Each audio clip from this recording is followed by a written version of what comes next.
چلی جائے فَأَعْرَضَ عَنْهَا، اور وہ اس سے منہ پھیر لے، وہ اس سے منہ پھیر لے، یا اس کو کوئی اس میں دلچسپی نہ ہو۔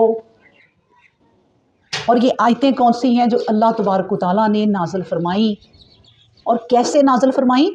اپنے نبی پاک صلی اللہ علیہ وآلہ وسلم پر وحی اتار کے، ایک ایک آیت یہ نبی کریم صلی اللہ علیہ وآلہ وسلم پر اترتی تھی، اور اس طرح یہ پورا قرآن اپنے نبی کے ذریعے ہم تک پہنچا۔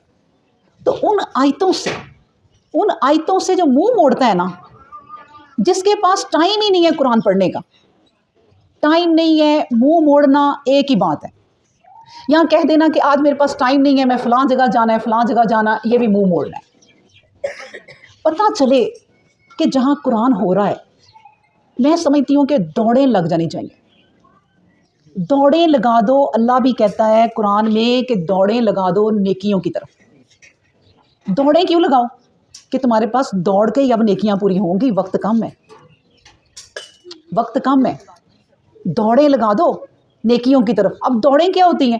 یعنی کہ کسی نیکی کو ضائع نہ کرو، کوئی چھوٹی سے چھوٹی نیکی بھی آپ کو کرنے کو ملے کر لو، یہ نہ کہو کہ آج کل پرسوں، ٹائم نہیں ہے، فوراً کر لو۔ تو اس شخص سے ظالم اللہ کہتا ہے کون ہوگا جو میری آیتوں سے منہ موڑتا ہے،